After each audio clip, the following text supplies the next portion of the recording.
Hello everyone, আসসালামু আলাইকুম। আমরা এখন বেরোইছি আল্লাহর নামে রাঙ্গামাটি এবং বান্দরবনের ট্যুরে। সাথে আছে আমার আরও 3টা ফ্রেন্ড।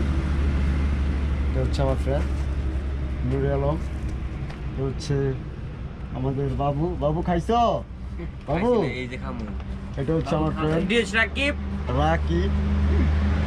তো আমাদের জন্য সবাই দোয়া করবেন। আর আমাদের বান্দরবন রাঙ্গামাটির যে ট্যুরটা, আমরা অনেকদিন ধরে পরিকল্পনা করতেছি যে আমরা এই ট্যুরটার মধ্যে যাবো, কিন্তু যাবো বলে যাওয়া হচ্ছে না। কবে যাব? পাহাড়ে আহারে সাডেনলি প্ল্যান করছি সবাই মিলে যে চলে যাব। আর আমাদের যে ট্যুরটা, এই ট্যুরটা মানে ক্রেডিট দিতে হয় আমাদের যেই একটা বড় ভাই আছে বাদন ভাই, ওনার কারণে আজকে ট্যুরটা মানে হইতেছে।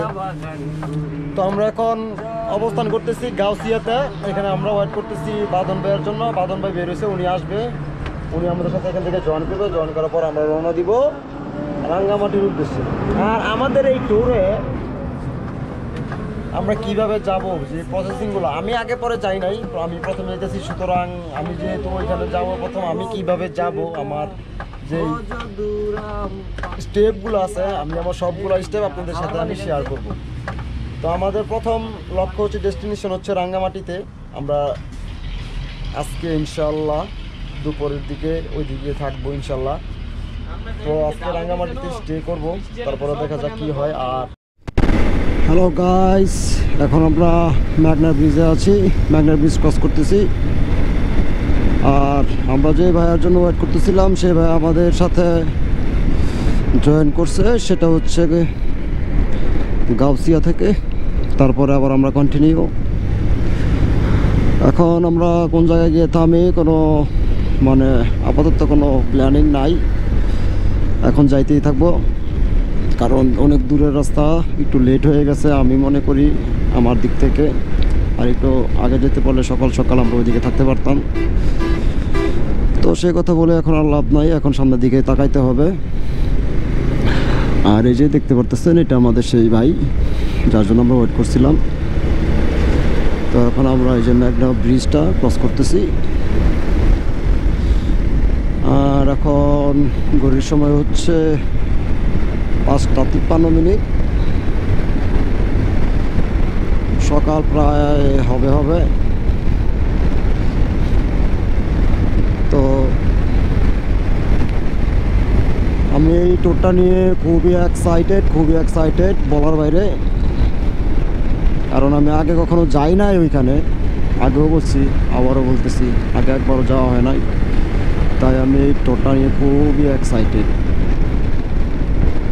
এখন হচ্ছে শুধু যাওয়ার পালা। আর আমি আমার অ্যাটেনশন এখন রাইডিংয়ের দিকে দিতে চাই। আপনাদের সাথে আবার কথা হবে। আপাতত বাই বাই।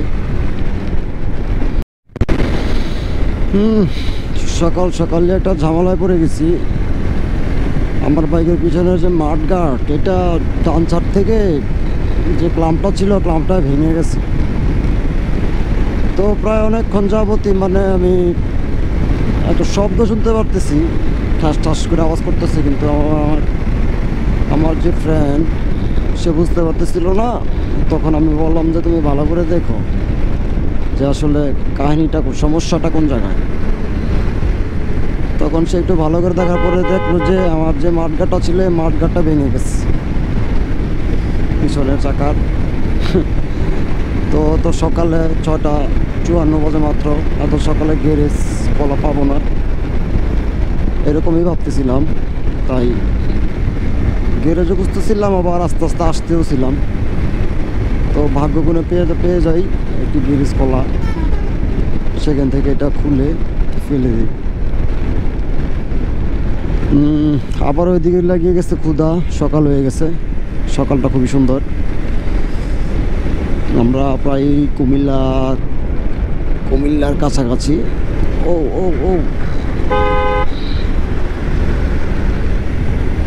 কুমিল্লার কাছাকাছি চলে আসছি। ক্ষুধাও লাগছে, মনে একটা রেস্টুরেন্ট খুঁজতেছি খাওয়ার জন্য।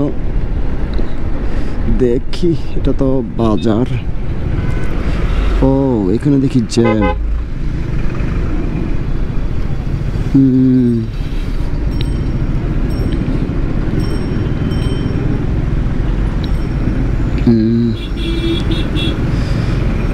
এরকম একটা মহাসড়কে এরকমভাবে জ্যাম লাগায় রাখলে মানুষের ভোগান্তি তো বাড়বেই। আবার অটো,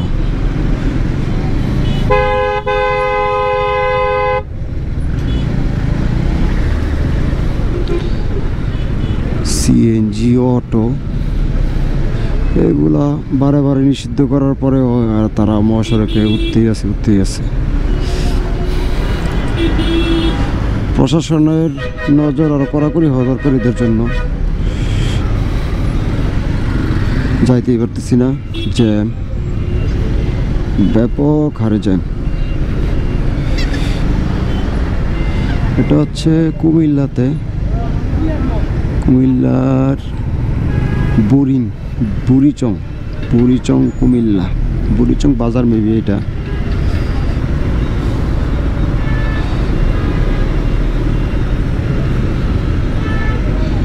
বুড়িচং বাজার, জ্যামটা মনে হয় শেষ পর্যায়ে ওরে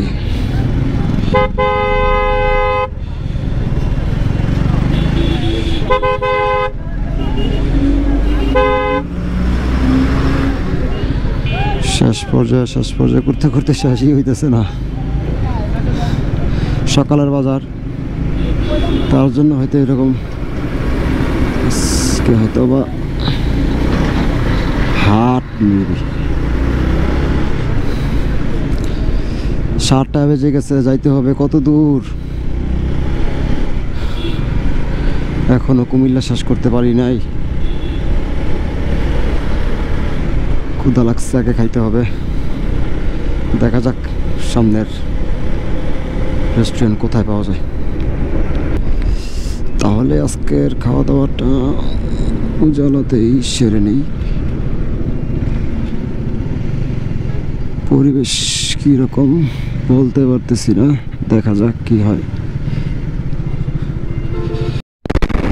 বেশ কিছুক্ষণ ধরে রাইডিং করতে খুব ভালো লাগতেছে, ভাবলাম একটু শ্যুট করে নেই। যখনই এরকম ভাবি তখনই দেখি সামনে জ্যাম। মোটামুটি অনেকটুকু রাস্তা ফাঁকা পেয়েছিলাম, ভালো লাগছিল রাইড করতে, পরিবেশটাও ভালো লাগতেছে। অল্প রোদ্রে উঠতেছে সকালের। তো গরমের শুরুতে রাইডটা আমাদের এই টোরটা আর কি ইনশাল্লাহ বেশ ভালোই হবে। মাত্র গরমের শুরু হবে, মানে শীতের জন্য মানে কোনো প্রিপারেশন নিয়ে আসি নাই, আমি ধরেই নিছি যে গরম, আর সেই কারণে কোনো লেদার নাই, কিছুই নাই। আর মনে হইতেছে যে এগুলা শীতের কাপড় নিয়ে না আসাটা আর সিদ্ধান্তটা ভালোই হয়েছে, কারণ রাতের বেলা আমার রাইড করতে বিন্দু পরিমাণও শীত করে নাই। তার চেয়ে বেশি আমার ভালোই লাগছে যে বাতাসটা ছিল, খুবই সুন্দর ছিল, এখনও খুবই ভালো লাগতেছে, আপাতত ভালো লাগতেছে। তারপরে কী হবে আসলে আমি জানি না, তবে যে মহাসড়কের যে রাইডিংয়ের যে ব্যাপারগুলো, আসলে মানুষজন যে হুটহাট দৌড় দেওয়া, কোনো সচেতনতা নাই, যে যার মতো, আসলে একটা জীবনের মূল্য তো অনেক, মানুষ আসলে এটা কেন বুঝতে চায় না, এটা আমিও বুঝি না। হয়তো বা আমি যতটুকু বুঝি অন্যরা ততটুকু বুঝে না, আর অন্যরা যতটুকু বুঝে আমিও ততটুকু বুঝি না, সেই কারণে হয়তো বা এই ভেদাভেদ। তবে জীবনের মূল্য সবারই দেওয়া দরকার। মানুষ যেভাবে রাস্তার এই পাশ ওই পাশ চলাফেরা করে, এতে করে যে তো মানুষ মানে রিস্কের উপর থেকে যায়, যে কারণে মানুষের উচিত মানে সচেতন থাকা।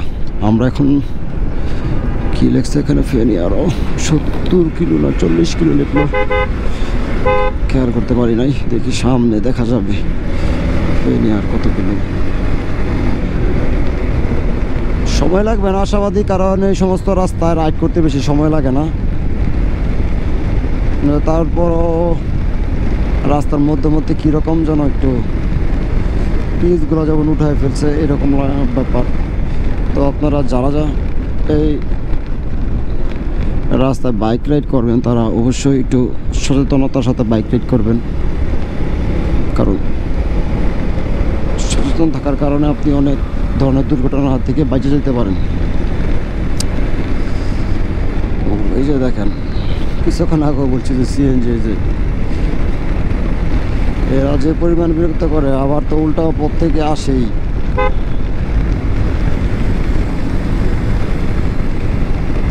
ও বাঁধন ভাই সে ফিল নিতেছে। ওই যে দেখেন ওই যে ওই যে ওই যে ওই যে ওই যে ওই যে ওই যে ওই যে ওই যে ওই যে উল্টা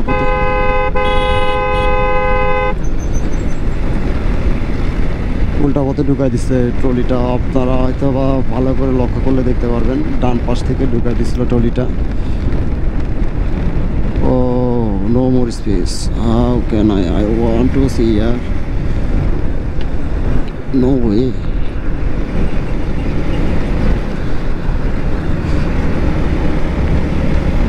এই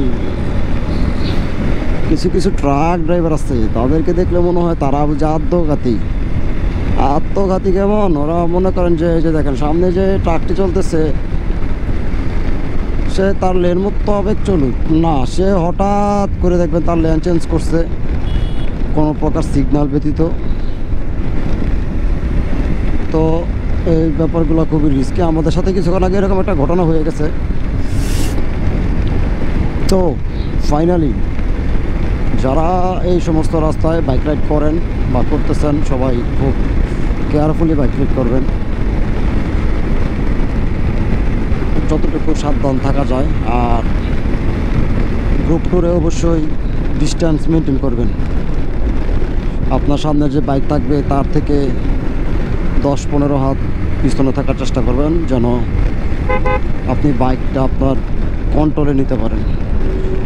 আর তা না হলে হয়ে যেতে পারে অনাকাঙ্ক্ষিত দুর্ঘটনা। আর একটি দুর্ঘটনা সারা জীবনের কান্না। সো গাইস,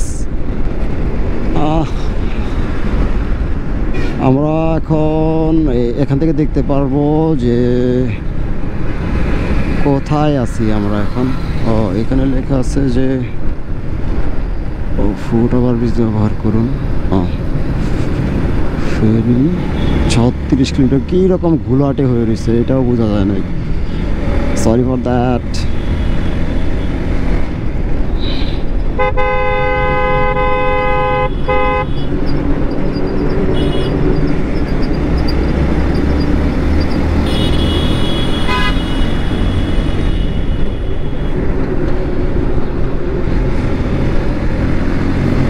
আমি এখান থেকে ঢুকাই দিছি, এখান থেকে।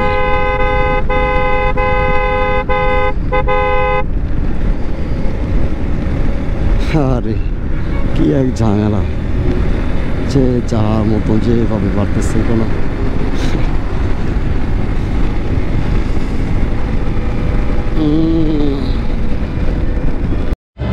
তো এখন আমাদের কমলা খাওয়া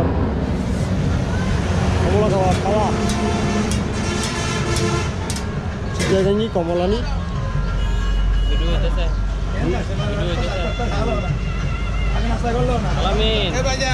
আপনারা মোটর সাইকেল লয়ে আসছেন নাকি? হ্যাঁ গাড়ি আসতে চালাইয়ে। আচ্ছা আচ্ছা। এই ইরাংনির ভিতরে সব পুলিশও বিচারা হল মারা গেছে রুট এটা। না না সমস্যা নাই, আমরা বাইক আসতেই না চালাই। না আসতে চালাইয়ে। আচ্ছা দোয়ারাই কেন দোয়া আচ্ছা আপনারা চালানি আমরা ডরাই। সমস্যা। আচ্ছা রাঙ্গামাটি কোন দিক দিয়ে ভালো হবে? রাঙামাটি যেতে অনেক দেরি হবে, আর নাস্তা টাস্তা করে আসতে করে আবার কোন দিক দিয়ে যাইলে ভালো হবে? কোন দিক দিয়ে? রাঙ্গামাটি তো বারিয়ানিতে ঢুকিয়ে গেলে ভালো হতো। কোন দিক দিয়ে? বারিয়ানিতে এখন বাটিলি ঢুকে যাবেন। ওটা কি পিছনে রেখে আসছি নাকি? হ্যাঁ কত কিলো পিছনে? 22 কিলোমিটার। এখন বারিয়ানি দিয়ে যাবেন, পাঠিয়ে দিই। ওই দিক দিয়ে কত কিলো? এদিক দিয়ে তো আবার এদিকে আসতে হবে। ওদিকে আস্তে আস্তে যেতে পারবেন, আপনি আস্তে আস্তে চালাইয়ে। ঢাকা থেকে আসছেন না কুমিল্লা থেকে? Dhaka. Dhaka.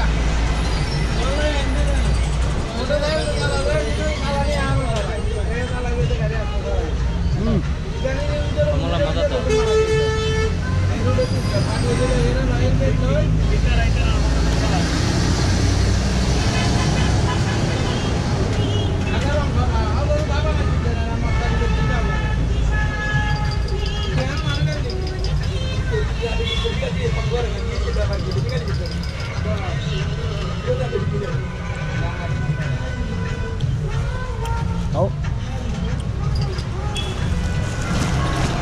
Era ya bu. Kamu lah misti, kira kau.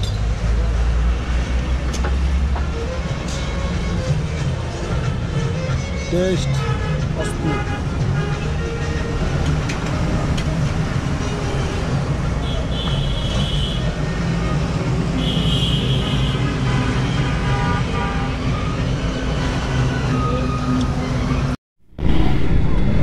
Hello, এখন আমরা রাঙ্গামাটির পথে ঢুকলাম এইমাত্র মহাসড়ক থেকে বামে নিয়ে। এটা ভাটিয়ারি শহীদ মিনার, ভাটিয়ারি। আচ্ছা, এটার ঠিকানাটা হবে আপনার হচ্ছে মহাসড়কে। আপনারা যদি গুগল ম্যাপ অন করেন তাহলে আপনার ভাটিয়ারি শহীদ মিনার নামে একটা জায়গা পাবেন। ওইখান থেকে হাতের বামে নিতে হবে। মানে আমি যে রুটগুলো ব্যবহার করতেছি এই রুটগুলো হচ্ছে এটা। ও ভালো লাগতাছে পুরে পাহাড়, খুব দূর থেকে ছুটে আসা এই পাহাড় দেখার জন্য। ওরে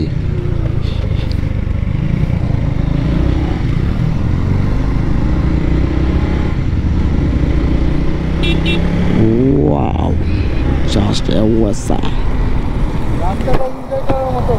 ভাই অস্থির, ভাই অস্থির। ও ভাই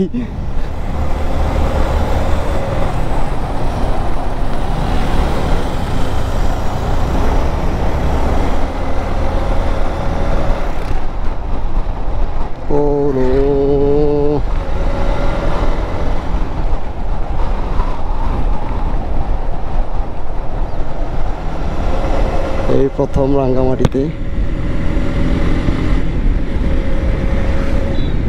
স্বাগতম যেভাবে জানাইছে রাঙ্গামাটি আমাকে, আশাবাদী আরো ভালো হবে সামনে। পুরে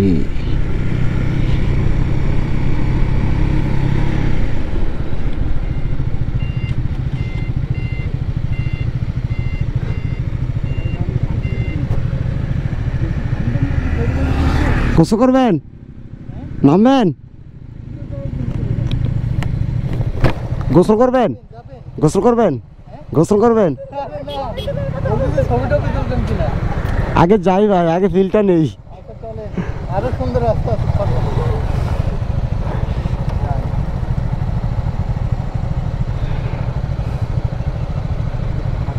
ভাই এই লেকের এটা নাম কি? ভাটিয়ারি লেক না? ভাটিয়ারি, বুঝছি। ও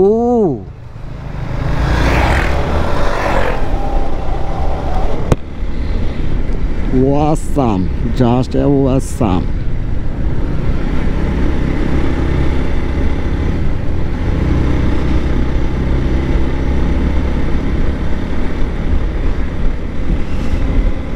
My first experience with Rangamati. Uff, cornering গুলো দুর্দান্ত।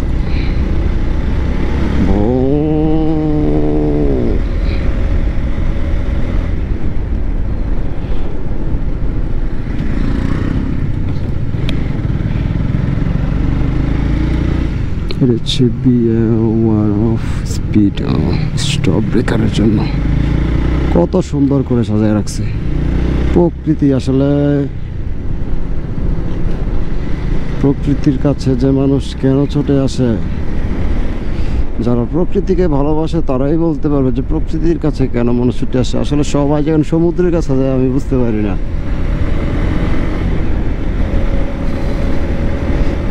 তবে বান্দরবনের টোরে আসছি, এখন কম্পেয়ার করা যাবে যে বান্দরবন এবং কক্সবাজারের টোর কম্পেয়ার করলে কোনটার মধ্যে কত টাকা কীরকম খরচ হয়, একটা মানে বেসিক একটা নলেজ পাওয়া যাবে। কেমন মানে আমি কক্সবাজারে গেলাম, আমি রাঙ্গামাটিও আসছি, তো আমি এখানে কম্পেয়ার করবো, আমি ফিল পাই কোন জায়গায়, আমার ভালো লাগে কোন জায়গায়। হাটহাজারি, আমরা মনে হয় হাটহাজারির দিকে আগাইতেছি, আর 15 কিলোমিটার সামনে হাটহাজারি। আমি আমার ভিডিওতে সবগুলো ভেঙে ভেঙে সব কিছু লিখে দিব, আপনারা জাস্ট ফলো করবেন। ও মাই গড, গতিসীমা 35 কিমি। No way! Oh my god! Just awesome! Awesome!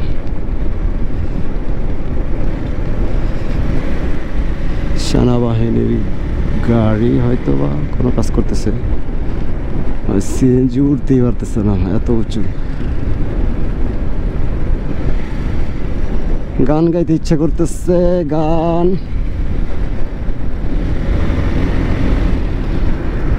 গাইতে ইচ্ছা করতেছে সত্যি খুব, যদিও গানের স্বর তত একটা ভালো না, কিন্তু ইচ্ছা করতেছে খুব।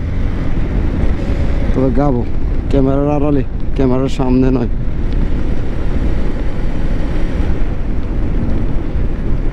আমি মানে এটা কিভাবে মিস করলাম এই রাঙ্গামাটি। আমি যেরকম ধারণা করতেছি মেবি ওই বান্দরবনের থানচির ওই দিকের রাস্তাগুলো মেবি আরও খুব জটিল হবে, ধারণা করতে পারতেছি আর কি, যদিও বেশি শিওর না। ব্যাটেল রাস্তাগুলো আর একটু সেফ করা দরকার ছিল আমার কাছে, কেন যেন লাগতেছে একটু রাস্তাটা, মানে যে টার্নগুলো আছে, যে আঁকা বাঁকা যে রাস্তায় আর একটু সেফ হলে, যে এরকম খুঁটিগুলো হলে সাইড দিয়ে আরও বেশি ভালো হইতো, মানে সেফ হইতো। আবার উপরে ওঠা মানে নিচে নামা, দেখি কতটুকু।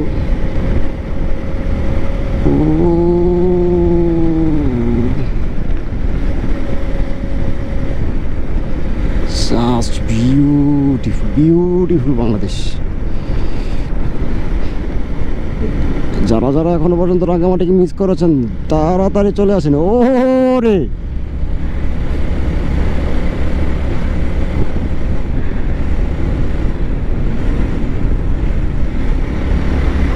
ও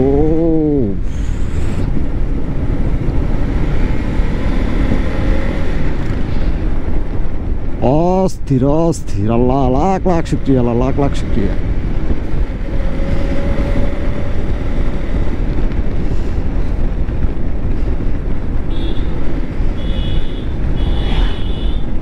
আমার ক্যামেরার এই ব্যাটারি নষ্ট চলে যাক, আমি এই দৃশ্যগুলো হারাইতে চাই না।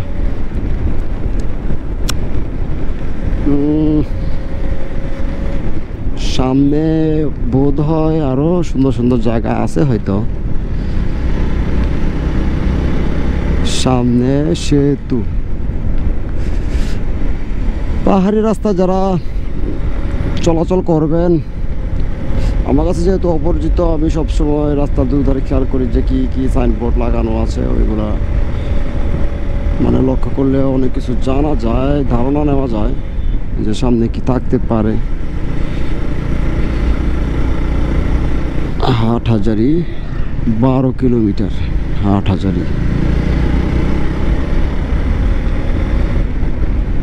এই রাস্তাটা যদি 200 কিলো হয়তো আমার মনে হয় না, মানে কোনো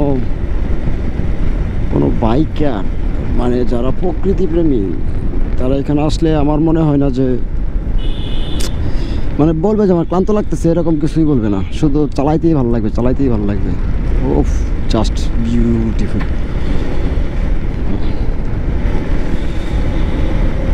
লাভ ইউ বাংলাদেশ, লাভ ইউ। ও এটা হচ্ছে একটা পার্কের মতো দেখা যাচ্ছে, সব কিছু সেনাবাহিনীদের তত্ত্বাবধানে। এখানে লেখা আছে 3 নং বাজার এমপি চেকপোস্ট, এমপি চেকপোস্ট পরিচিত। ছবিতে সাজেক ভ্রমণ করে আসেন। এখানে এখানে একটা ছবি আছে পিছনে সাজেকের। ভাই আমি আগে রাস্তাটা আগে উপভোগ করি, ভালো লাগতেছে ভাই, খুব ভালো লাগতেছে। দুর্দান্ত ভাই, ফার্স্ট টাইম তো ভাই, আগেবার আসি নাই তো।